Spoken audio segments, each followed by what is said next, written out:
ಕೋಡಿಮಠದ ಶ್ರೀಗಳ ಭವಿಷ್ಯ ನಿಜ. ಬೆಳಗಾವಿಯಲ್ಲಿ ಹೇಳಿಕೆ ನೀಡಿದ್ರು ಕೋಡಿಮಠ ಶ್ರೀಗಳು. ಉಸಿರಾಟದ ಸಮಸ್ಯೆಯಿಂದ ಅತಿ ಹೆಚ್ಚು ಸಾವು ಸಂಭವಿಸುತ್ತದೆ ಎಂದಿದ್ದರು ಶ್ರೀಗಳು. ಉಸಿರಾಟ ಸಮಸ್ಯೆಯಿಂದ ಆರ್ಸಿಬಿ ಅಭಿಮಾನಿಗಳ ಸಾವಾಗಿದೆ.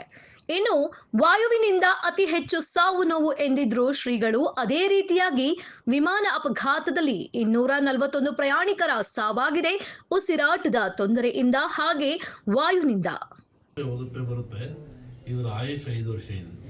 ಅಷ್ಟೇ ಅಲ್ಲದೆ ಈ ಬಾರಿ ಮಳೆನೂ ಬೇಗನೆ ಮಾನ್ಸೂನ್ ಸ್ಟಾರ್ಟ್ ಆಗಿದೆ. ಜಲಪ್ರಳಯದ ಅಂತ ಏನಾದರೂ ಲಕ್ಷಣಗಳಿದೆ?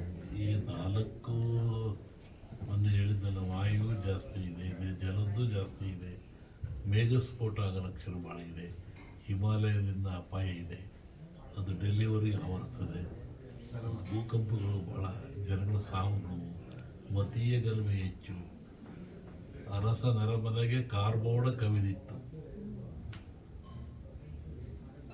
ಅರಸನ ಮನೆಗೆ ಕಾರ್ಮೋಡ, ಅರಸ ನರಮನೆಗೆ ಕಾರ್ಮೋಡ ಕವಿದಿತ್ತು ರಾಜಕೀಯವಾಗಿ. ನೀವು ಹೇಳಿದ್ರಿ ಈಗ ಮತೀಯ ಗಲಭೆಗಳು ಸ್ಟಾರ್ಟ್ ಆಗಿ ಯುದ್ಧದ ಭೀತಿಯೂ ಸಹ ಇದೆ. ಆಯ್ತಲ್ಲ, ಇದು ಮತ್ತು ಯುದ್ಧ ಭೀತಿ ಪ್ರಾರಂಭ ಆಗ್ತದೆ. ಜನರಲ್ಲಿ ಅಶಾಂತಿ ಇದೆ. ಇದು ಹೊಸ ಹೊಸ ದೇಶಗಳು ಉತ್ಪತ್ತಿ ಆಗ್ತವೆ, ಕೆಲವು ದೇಶಗಳು ಅಳೆದು ಹೋಗ್ತವೆ. ಅನೇಕ ರಾಜಕೀಯ ಮುಖಂಡರಿಗೆ ಸಾವಿದೆ, ನೋವಿದೆ, ಥ್ರೆಟ್ ಇದೆ. ರಾಜ್ಯ ರಾಜಕಾರಣದಲ್ಲಿ ಏನಾದರೂ ಮೇಘಸ್ಫೋಟ ಭಾಳ ಇದೆ ಜಗತ್ತಿನ ಇದರಲ್ಲಿ. ರಾಜಕಾರಣದಲ್ಲಿ ನಮ್ಮಲ್ಲಿ ಈ ಸಾಮಾನ್ಯವಾಗಿ ಭವಿಷ್ಯದಲ್ಲಿ ಯುಗಾದಿ ಒಂದು ಭವಿಷ್ಯ ಬರುತ್ತೆ, ಆಮೇಲೆ ಸಂಕ್ರಾಂತಿ ಭವಿಷ್ಯ ಅಂತ ಬರುತ್ತೆ. ಯುಗಾದಿ ಭವಿಷ್ಯ ಮಳೆ ಬೆಳೆ ಜನ ಇವೆಲ್ಲ ಹೇಳ್ಬೋದು.